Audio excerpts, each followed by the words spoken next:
In this video, we're going to be talking about Bitcoin transactions and the importance of confirmations. To do so, I'm actually going to take you through a Bitcoin transaction live so you can see it arrive, you can look at the confirmation process, and I'll explain to you the importance of it as we go through it. Right now on your screen, what you're seeing is my Jaxx wallet, and you're seeing my Bitcoin address in my Jaxx wallet. There's no risk in me sharing with you that Bitcoin address. Your Bitcoin address is a public piece of information you can share with everybody because your Bitcoin address is where you receive Bitcoins. What you can't share is your private key, which enables you to spend those Bitcoins. So right now, what you're really seeing is my Jaxx Bitcoin wallet, and you see my Bitcoin address. And for the purposes of this video, what I am going to be doing is I am going to be sending myself Bitcoin from a different wallet, a mobile wallet in this case. For this example, I'm actually going to be using a wallet called Copay. And what I'm going to use with Copay is I am going to be taking my Bitcoins from my Copay wallet and sending them to my Jaxx wallet. And you're going to see it all happen in real time. First thing I'm going to do is, as you can see, I've got right now here, this is my Bitcoin address, and I am going to scan it from my actual Copay wallet. So what you will see here is that the Copay wallet will enable me to actually have my scanner, and I'll be able to scan that address.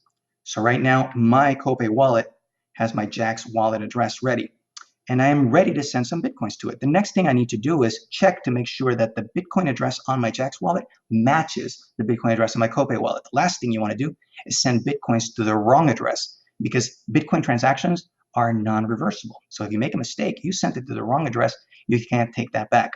So in this case, I'm checking, and this Bitcoin address actually starts with 1PIN. This one does as well. And what we will do right now is I am going to program the amount that I'm sending. I'm going to send a very small amount. I'm actually going to send 0.00005 Bitcoins, which is at the time of this recording, approximately 40 cents. And what you're going to send, in this case, it's going to calculate the fees. It's actually telling me that the fees are actually going to work out to about that amount. So about 20 cents are going to go straight to the fees. But I understand and I accept it. And right now, my wallet is basically asking me if I want to send this transaction. And what I'm going to do with you is once I send it, you're going to be able to see how quickly my transaction will be received by my Jaxx wallet. So right now, I am going to slide to send. The system is broadcasting the transaction. And it just tells me the payment has been sent. So let me look now, and you see there was a payment received. In the time that I actually did that, you saw how quickly it arrived. However, the Bitcoins are in a transaction, but that transaction is not yet confirmed. And what that means is that that transaction has not yet been added to a block added to the Bitcoin blockchain. Let's look inside the Jaxx wallet so what that looks like. The Jaxx wallet actually enables me to actually click it open and actually look inside a block explorer to see that transaction. And it'll give me a lot of information about this. In this case, it'll tell me exactly what the amount transacted was and what were the fees involved. In this case, they were 0.00002476. That was actually minor fees. And what you'll see is that there are 0 out of 6 confirmations. And Jaxx actually tells the 6 amount because when you have 6 confirmations, what you really have is you have confidence that that transaction has been completed and that it's non-reversible. There's no way that it could have wound up in an orphan block or wound up being in a temporary fork, or if anybody were actually to try to tamper with that block. When you have 6 confirmations, it's actually 6 blocks deep into the blockchain. And I'll show you exactly how that works. Right now, that transaction is inside what is known as the mempool. So I'm going to take you to the mempool. And what you see right now on your screen is all the unconfirmed transactions that are actually going into the Bitcoin network. There's actually 2.7 new transactions coming in per second into the Bitcoin network. And in those, there's currently 2,706, 8, 10, 11, 12 unconfirmed transactions. And those unconfirmed transactions keep building up because miners are right now looking through all these unconfirmed transactions to group them together and place them into new blocks that will be added into the Bitcoin blockchain. Let's see what that's going to look like. And to do that, I'm actually going to take you into a block explorer. So this is a block explorer. In this case, I'm using blockchain.info. And what we find is that the latest block available is 518,797. Let's look inside that block to see what I mean. When you look inside that block, what you'll see is that there's currently 3,026 transactions. And you see a breakdown of all the transactions in that block. Let's choose one just to show you something. Let's choose this transaction right here. And let's look inside it. What we see is that this transaction currently has 1 confirmation. And that's because it's in the most recent block in the blockchain. It just has one confirmation. Let me take you back to the front of the list of all the blocks from blockchain.info. And if I choose one, say 3 blocks deep, 518,795, let's look inside that block. And we find there's 1,066 transactions in that block. When we go down, let's just choose another transaction here.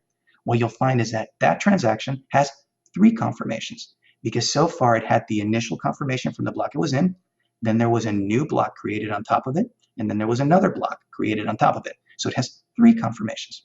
Let's go to yet another view of this so you see exactly what I mean. To do so, I want to take you to a platform that's available at demoblockchain.org/blockchain. And what you're going to see here is that this is a demo of a blockchain, and you're going to see that it actually has a list of blocks. It's block 1, block 2, block 3, block 4, block 5. And this is a chronological order of blocks as they're built in. What we find is that the most recent block is block number 5, and that block actually has a hash starting with a certain number of zeros. That leading number of zeros is essential in Bitcoin, because what that means is that a miner actually did the required proof of work to be able to create that block, and that block is valid within the Bitcoin blockchain. Let me show you something really quick when I go back to the blockchain.info page. When you look at the blocks again, you will find that this block, which we looked at, has a hash, which has a corresponding number of leading zeros in the front. It's very difficult to get a hash with that many zeros in front, and that's what miners do. They constantly compete to find a hash with the required number of zeros for it in order to be able to sign that block and make it valid. So let's go back to that blockchain demo that I spoke to you about. And at this moment, as you see, this is the latest block. This is the first block in the entire chain. So this would have one confirmation. If I were to make any change to this block, it would change the hash, and that block would no longer be valid. That's where Bitcoin uses hashes to preserve the integrity of the blocks. But let's do something specific.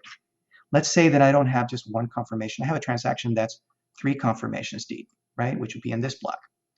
If somebody were to make a change to any transaction in this block, it would not only break that block, but it would also break the block in front of it and the block in front of it. That's why it's so difficult. If you have a transaction that's in a block buried deep in the blockchain, it's very, very difficult to be able to make a modification, or that for some reason the transaction would not be valid.